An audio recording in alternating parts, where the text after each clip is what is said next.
Namo Buddha friends, welcome to my channel Rational Revolution. In the middle of stress, noise and constant distraction, there is a simple path that leads inward, the path of Vipassana. Vipassana means seeing things as they really are. It is not a belief, not a ritual, but a practical training of mind, a technique taught by Gautam Buddha more than 2500 years ago and preserved in its pure form. 10 silent days, people step away from the outside world, no phone, no talking, no writing, only self observation, discipline, and awareness of breath and body. Through morality, concentration, and insight, Vipassana helps us understand the mind, dissolve suffering, and experience real peace. This is not about religion, it is about knowing yourself directly within. The technique of Vipassana is a simple practical way to achieve real peace of mind and lead a happy, useful life. Vipassana means to see things as they really are. It is a logical process of mental purification through self observation. From time to time, we all experience agitation, frustration, and disharmony. When we suffer, we do not keep our misery limited to ourselves. Instead, we keep distributing it to others as well. Enlightened people have therefore advised know thyself, which means not merely knowing yourself as it. Enlightened people have therefore advised know thyself, which means enlightened people have therefore advised know thyself, which means not merely knowing yourself at the intellectual level or accepting at the emotional or devotional level, but to experience the truth about yourself within yourself at the experiential level. To achieve this, a technique of Vipassana meditation was taught in India more than 2500 years ago as a universal remedy of universal problems. Vipassana enables us to experience peace and harmony by purifying the mind, freeing it from suffering and the deep seated causes of suffering. Step by step, the practice leads to the highest spiritual goal of full liberation from all mental defilements. The entire path, Dhamma, is an art of living and has nothing to do with any organized religion or sectarianism. For this reason, it can be freely practiced by everyone at any time, in any place, without conflict due to race, community, or religion, and will prove equally beneficial to one and all. Vipassana historical background. Vipassana is one of India's most ancient meditation techniques. It was rediscovered 2500 years ago by Gautam Buddha and is the essence of what he practiced and taught during his 45 years ministry. During the Buddha's time, large number of people in northern India were freed from the bond of suffering by practicing Vipassana, allowing them to attain high level of achievement in all sphere of life. Over time, the technique spread to the neighboring countries of Myanmar, that is Burma, Sri Lanka, Thailand, and others, where it had the same ennobling effect. 5 countries after the Buddha, the noble heritage of Vipassana had disappeared from India. The purity of teaching was lost elsewhere as well. In country of Myanmar, however, it was preserved by a chain of devoted teachers from generation to generation over 2000 years. This dedicated lineage transmitted the technique in its pristine purity. Venerable Lady Sedo reintroduced the technique of Vipassana meditation to the lay people, which was accessible only to the monks before. He taught Saya Thetgi, a layman, who in turn taught Sayagi Uba Khin.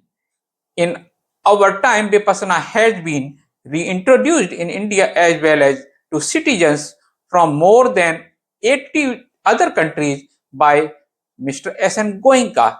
He was authorized to teach Vipassana by the renowned Burmese Vipassana teacher Sayagi Ubakhin before he died in 1971. Sayagi was able to see one of his most cherished dreams realized. He had the strong wish that Vipassana should return to India, the land of its origin, to help it come out of its manifold problems. He felt that it would spread throughout the world from India for the benefit of mankind. In the past, India had distinction of being regarded as a world teacher. In our time, the Ganges of truth is once again flowing out of India to a thirsty world. The tradition since the time of Buddha, Vipassana has been handed down to the present day by an unbroken chain of teachers. Although Indian by descent, the current teacher in this chain, Mr. S.N. Goenka, was born and raised in Burma, Myanmar. While living there, he had the good fortune to learn Vipassana from his teacher Sayagi Uba Khin. From his, it involves working on the Noble Eightfold Path, which is broadly categorized into Sila, means morality, Samadhi, concentration, and Pana, means wisdom, insight. To learn Vipassana, it is necessary to take a 10-day residential course under the guidance of qualified teacher. The courses are conducted at established Vipassana centers and other non-centers location. During the entire duration of the retreat, students remain within the course site, have no contact with the outer world. They refrain from reading and writing and suspend all religious practices or other disciplines during the course. Participants follow a prescribed code of discipline. They also observe noble silence by not communicating with fellow students. However, they are free to discuss meditation questions with the teachers and material problems with the management. There are three steps to the training. First, student practice Sila, means morality, abstaining from actions which cause harm. They undertake 5 moral perspectives, practicing abstention from killing, stealing, sexual misconduct, lying, and the use of intoxicants. The observation of these perspectives allow the mind to calm down sufficiently to proceed further with the task at hand. Second, the first 3.5 days student practice anapana meditation, focusing attention on the breath. This practice helps to develop samadhi, means concentration, and gain control over unruly mind. These first two steps of living a wholesome life and developing control of the mind are necessary and very beneficial, but they are incomplete unless the third step is taken, purifying the mind and underlying mental impurities. The third step undertaken for the last 6.5 days is the practice of vipassana and penetration one's entire physical and mental structure with the clarity of pana, wisdom, insight. Students receiving systematic meditation instructions several times a day, and each day's progress is explained during a tapped evening discourse by Mr. S.N. Goenka. Complete silence is observed for the first 9 days. On the ninth day, students resume speaking, making, and transition back to a more extroverted way of life. The course concludes on the morning of 11th day. The retreat closes with the practice of metta bhavana, loving kindness or goodwill towards all, a meditation technique in which the purity developed during the course is shared with all beings. Students wishing to learn Vipassana meditation undergo a minimum 10-day course under the guidance of a qualified teacher, during which time they take perspectives not to kill, not to steal, not to commit sexual misconduct, not to speak lies, and to refrain from intoxicants. For the entire 10 days, they live within the course site. Each day begins at 4:30 a.m. and continues until 9 p.m., with the student aiming for at least 10 hours of meditation with breaks. For 3 days, the student develops concentration of the mind by observing the inhalation and exhalation of breath, anapana. During the ensuing days, the student develops awareness and equanimity towards the various sensations experienced within the framework of body, and is shown how to penetrate his entire physical and mental makeup with the clarity of insight. Vipassana. Each day progress is explained during an half-hour-long discourse in the evening. The course closes on the last day with the practice of loving kindness meditation, metta bhavana, the sharing of purity developed during the course with all being. The work of controlling and purifying the mind is given top priority during the course. The results are allowed to speak for themselves. Philosophical and speculative conversion is discouraged. There is no charge whatsoever for the teachings, as for cost of board, lodging, and other minor expenses. These are met by voluntary donation of grateful students of past courses who have experienced the benefits of Vipassana and who wish to give other an opportunity to experience the same. In turn, having completed a course, if one feels benefited by it and would like other also to benefit from the practice of Vipassana, he or she may give a donation for future courses. The rate of progress of a student depends solely on his own previously acquired merits and on the operation of five elements of effort: faith, health, sincerity, energy, and wisdom. A non sectarian technique, Vipassana meditation is for the purification of mind. It is the highest form of awareness. The total perception of the mind matter phenomena is its true nature.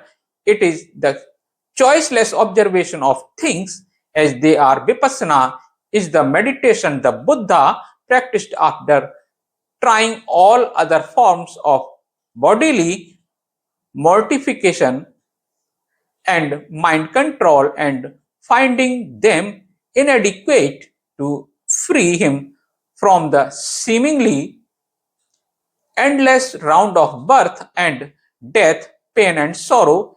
It is a technique so valuable that in Burma it was preserved in its pristine purity for more than 2200 years.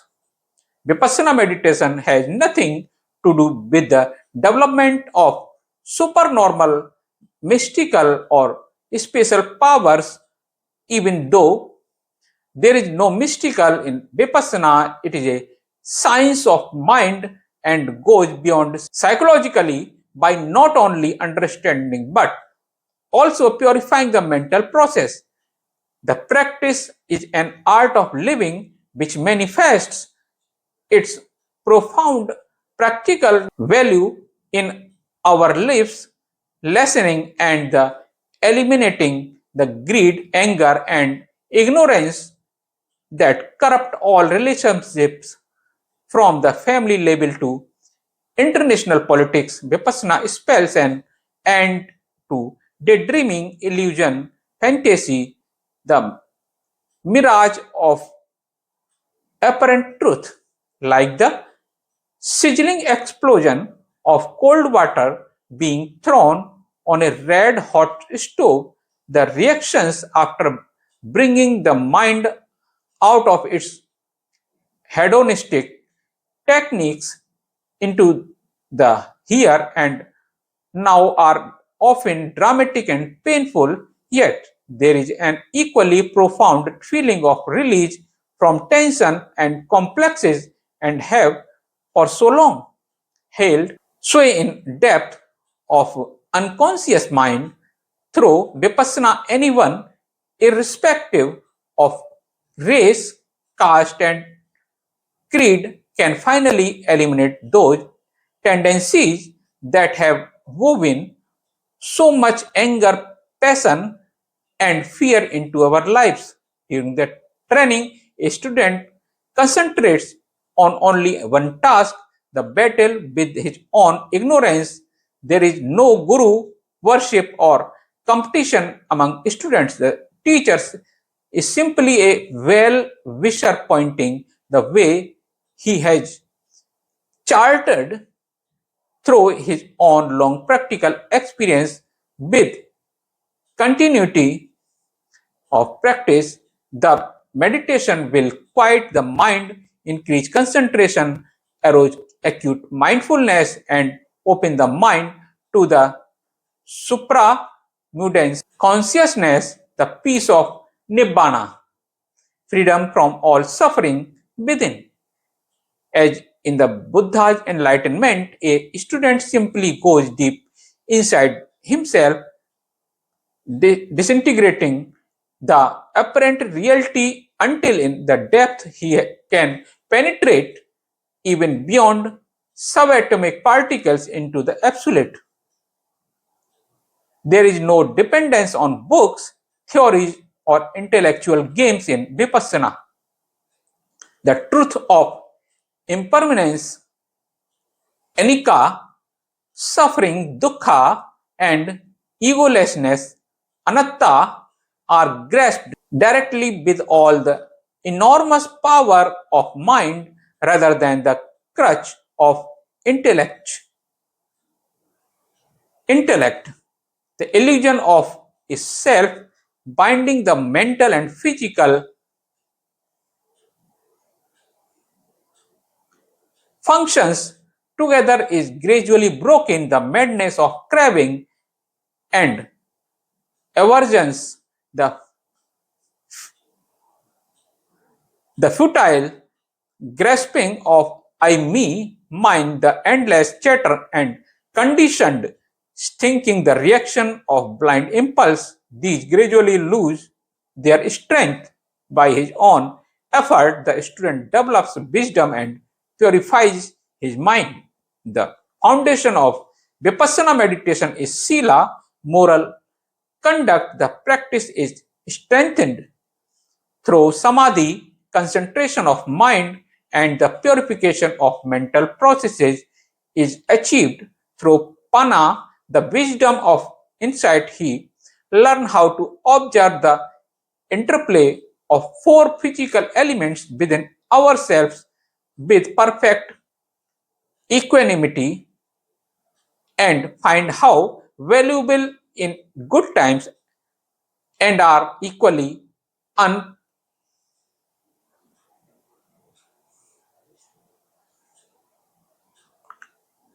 unperturbed when difficulties arise.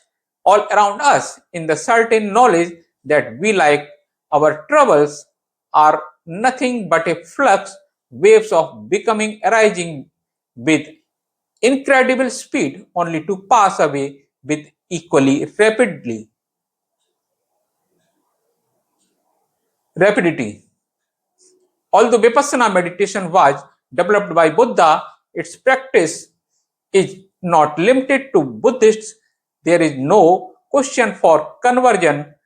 The technique works on that simple basis, and all human beings share the same problems, and a technique that are eradicate these problems will have a universal application. Hindus, Jains, Muslims, Sikhs, Jews, Roman Catholics, and other sects have all practiced Vipassana meditation and have reported a dramatic lessening of all tension and complexes that affect all mankind. There is a feeling of gratefulness to Gautama, the historical Buddha, who showed the way of cessation of suffering, but there is absolutely no blind devotion. The Buddha repeatedly encouraged by any the Buddha repeatedly encouraged the Buddha repeatedly discouraged any excess the Buddha repeatedly discouraged any excessive veneration paid to him personally. He said, "What will it profit you to see the impure body? Who see the teaching, the Dhamma sees me." Although Vipassana is a part of Buddha's teaching, it contains nothing of a sectarian nature and can be accepted and applied by people of or any background. The Buddha himself taught Dhamma, the way, the truth, the path. He did not call his followers Buddhists, he referred to them as Dhammists, those who follow the truth. Vipassana courses are open to anyone sincerely wishing to learn the technique, irrespective of race, caste, faith, or nationality. Hindus, Jains, Muslims, Sikhs, Buddhists, Christians, Jews, as well as members of other religions have all successfully practiced Vipassana. The medley,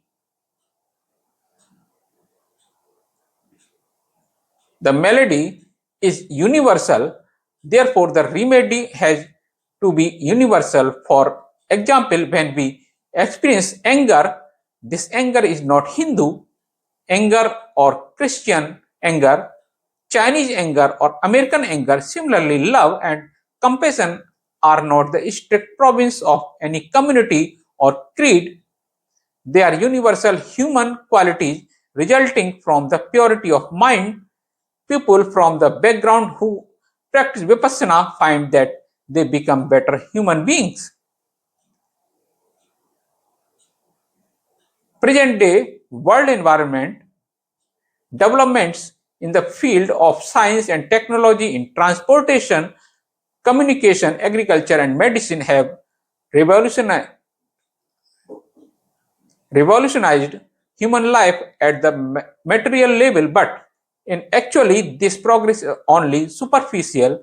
Underneath, modern men and women are living in condition of great mental and emotional stress, even in developed and affluent countries. The problems are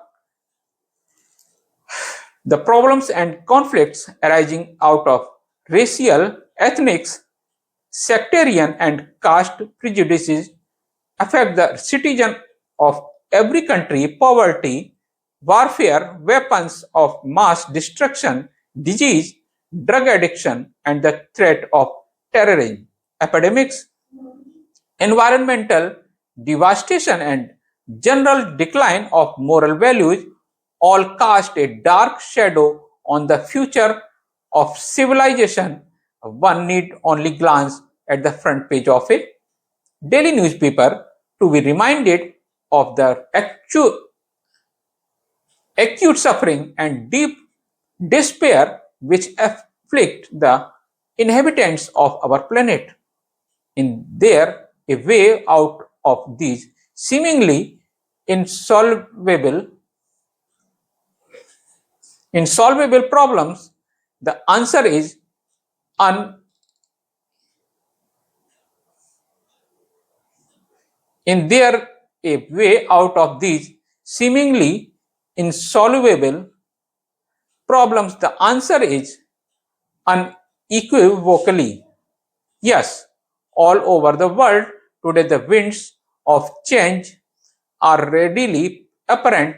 People everywhere are eager to find a method which can bring peace and harmony, restore confidence in the efficacy of wholesome human qualities, and create an environment of freedom and security from all type of exploitation. Social, religious, and economic. Vipassana can be such a method. The technique of Vipassana is a path leading to freedom from all suffering. It eradicates craving, aversion, and ignorance, which are responsible for all miseries. Those who practice it remove little by little the root causes of their suffering and steadily emerge from the darkness of former tension to lead happy, healthy, productive lives. There are many examples bearing testimony to this fact. Several experiments have been conducted at prisons in India. In 1975, Mr. S.N. Goenka conducted a historic course for 120 inmates at the Central Jail in Jaipur, the first such experiment in Indian Indian penal history. The course was followed in 1976 by a course for senior police officers at the Government Police Academy in Jaipur. In 1977, a second course was held at the Jaipur Central Jail. These courses were the subject of several sociological studies conducted by the University of Rajasthan in 1990. Another course was organized in Jaipur Central Jail, in which 40 life term convicts and 10 jail officials participated with very positive results. In 1991, a course for science in 1999, a course for life sentence prisoners. In 1991, a course for life sentence prisoners was held at the Sabarmati Central Jail. Ahmedabad was the subject of research project by the Department of Education, Gujarat Vidyapeeth. The Rajasthan and Gujarat studies indicate definite positive changes of attitude and behavior in participants and demonstrated Vipassana is a positive reform measure enabling criminals to become wholesome member of society. In 1995, a massive course was organized for 1,000 prisoners in Tihar jail with far-reaching effects. Vipassana was adopted as a prison reform technique in the largest jail of India. A detailed report of the scientific studies carried out to assess the impact of Vipassana meditation on the prisoner's mental health proves that Vipassana is capable of transforming criminals into better human beings. The civil service the civil service career of S.N. Goenka meditation teacher Sayagi U. Bakin is an example of transformative effect of Vipassana on government administration. Sayagi was the lead head of several government departments. In, in he succeeded in instilling he succeeded in instilling He succeeded in instilling a heightened sense of duty, discipline, and morality in the official working under him by teaching them Vipassana meditation. As a result, efficiency dramatically increased and corruption was eliminated. Similarly, in the Home Department of Government of Rajasthan, after several key officials attended Vipassana courses, decision making and disposal of cases were accelerated and staff relations improved. For more detail regarding Vipassana in government, please.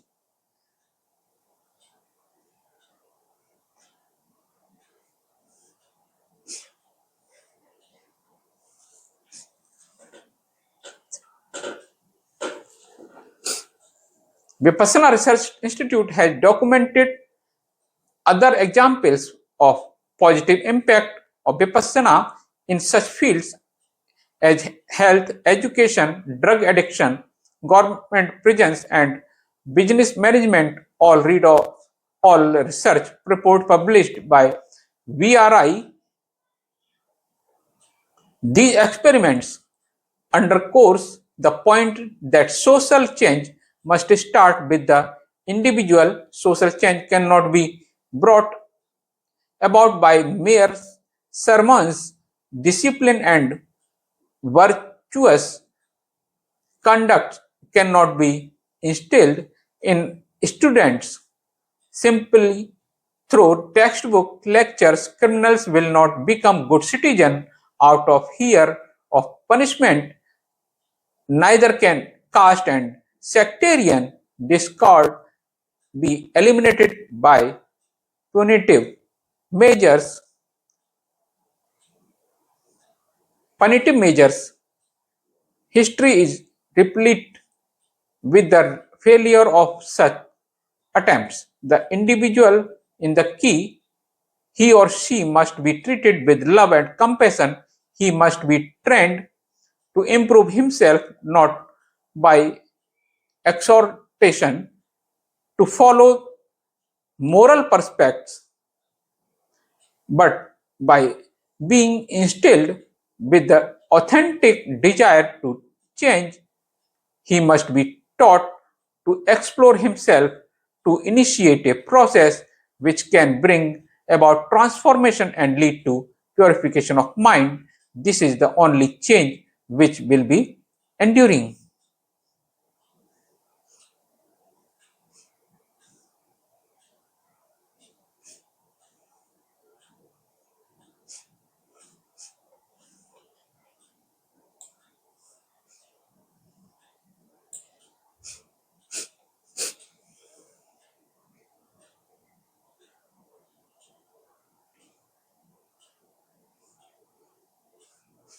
Vipassana does not promise miracle.